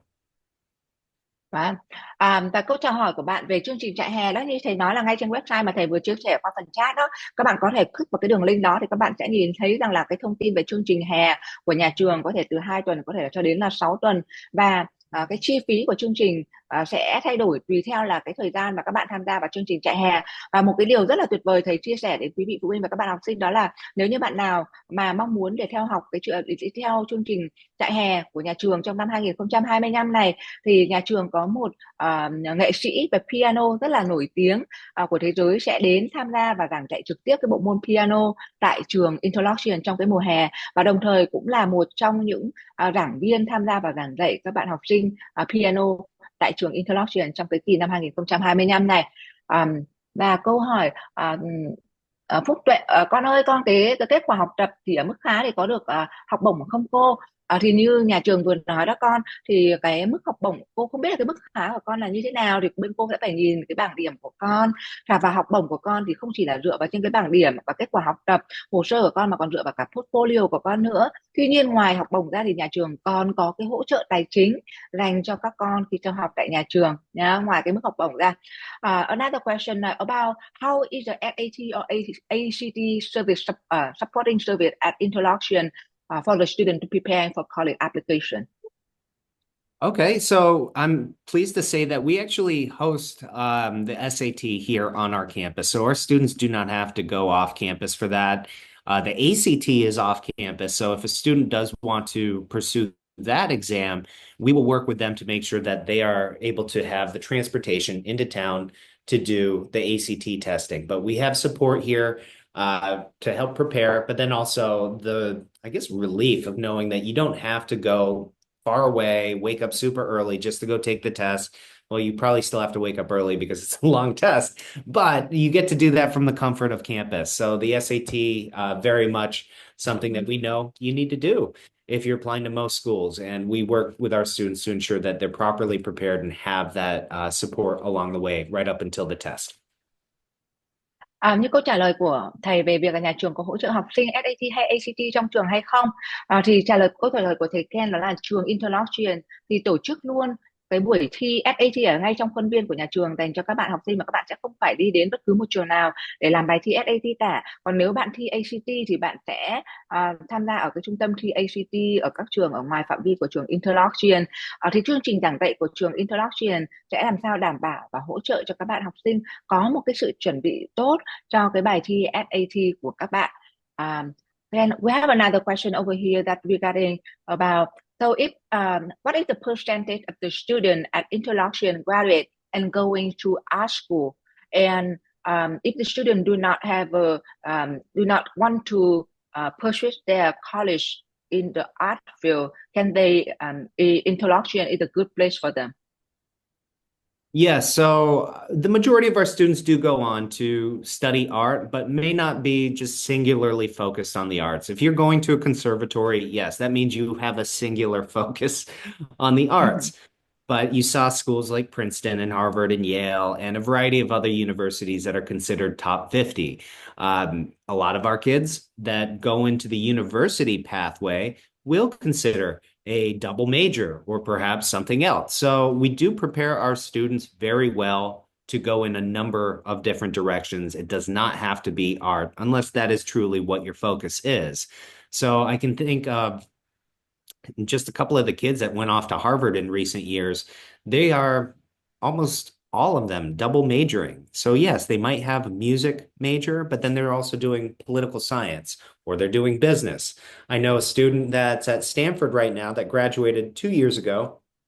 She studied theater design and production, and she's actually studying business now at Stanford. So you can do art beyond this high school experience. We will absolutely prepare you for that, but we're also preparing students to go in a number of different directions, science, math, and sometimes culinary as well. I spoke with a recent graduate that went off to a conservatory, New England Conservatory. It's a known institution that is very good in the arts after high school. And she went through that. She moved on to a professional career. And then she decided, you know what? I really love the culinary arts. So she went back into that field and now she's a chef. So it really is, in answer to the question, a place where you can prepare yourself for the future, not just a future in the arts. Như câu hỏi của quý vị phụ huynh về việc rằng là thế vậy thì tỷ lệ phần trăm của các bạn học sinh mà theo học tại nhà trường sau khi tốt nghiệp trường thì sẽ đi theo lĩnh vực nghệ thuật là bao nhiêu phần trăm, và nếu như các bạn học sinh không muốn đi theo chuyên ngành về nghệ thuật sau khi tốt nghiệp tại trường Interlochen thì như thế nào?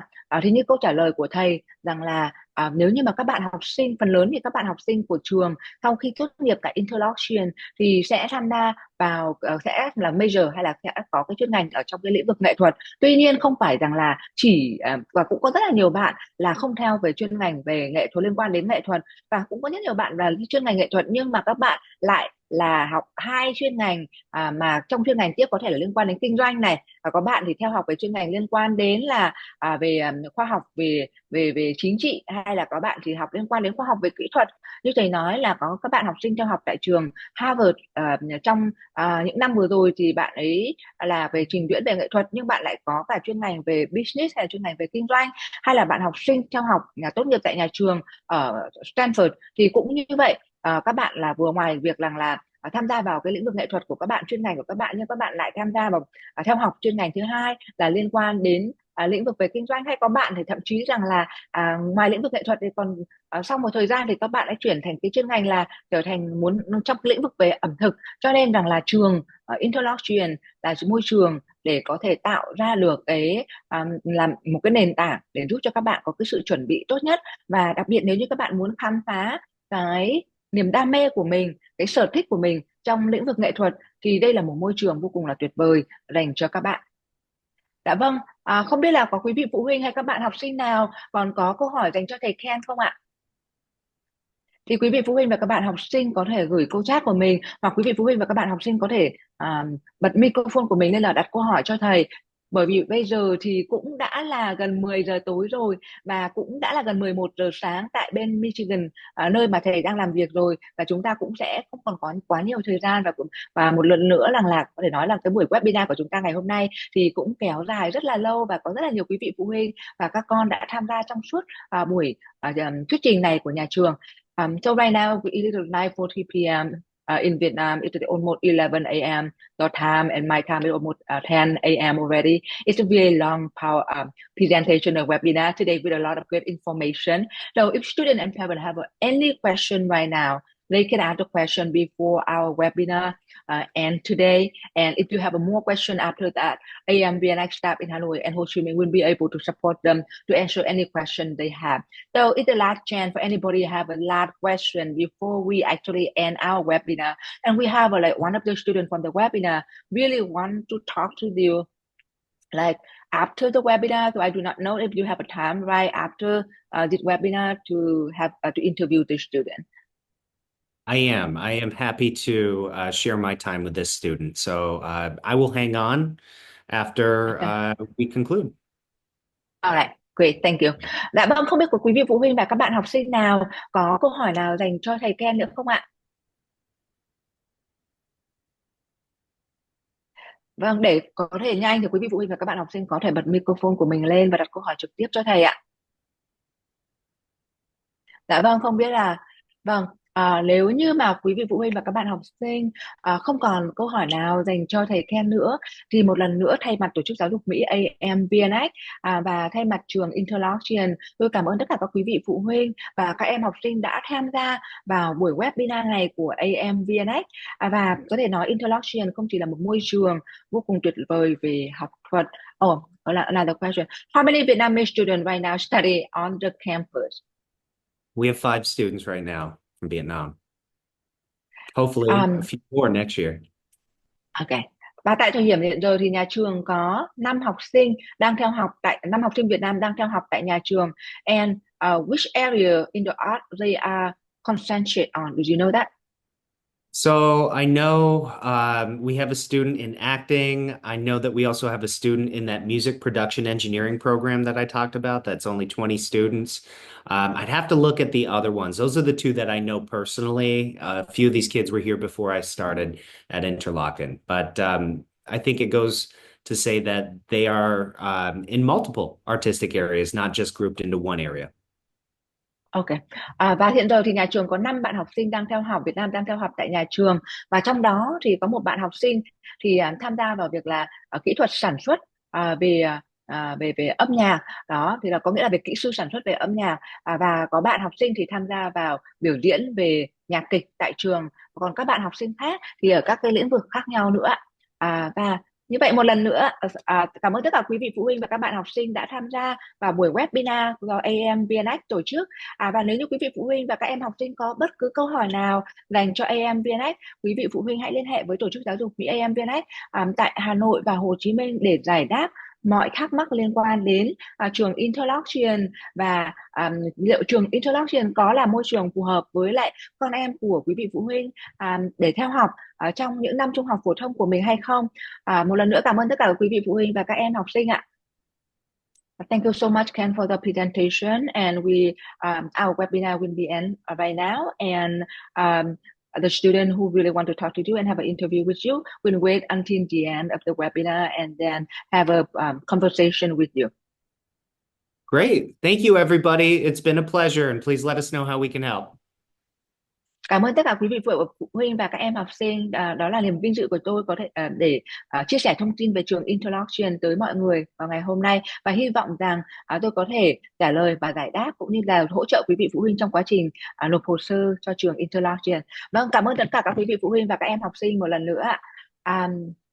Anh ơi, các bạn học AMVNX ơi, các em hỗ trợ để quý vị phụ huynh và các bạn học sinh rời khỏi phòng Zoom nha, và sau đó thì là thầy sẽ phỏng vấn bạn học sinh mà mong muốn để mà tìm hiểu thông tin về trường Interlochen nha các em. Dạ vâng chị. Ok, rồi bây giờ các em sẽ chuyển, chị sẽ là rời khỏi buổi meeting nha, và các em trở thành host nha. Dạ vâng ạ, em chào chị. All right, Ken. So I have to leave the room right now from my another meeting. So thank you so much for your time today. And my staff will be here to support you. If you have any question, they will support you. And if you have any question, you know that you can reach to me anytime over the email, over WhatsApp, over the phone. Anyway, thank you so much for your time and have a wonderful weekend. Thank you, Hong. You too. It's always a pleasure to connect with you. Yeah, wonderful. Thank you. Em ơi, em là host chưa? Để chị rời chưa? Em là host rồi chị ạ. Ok.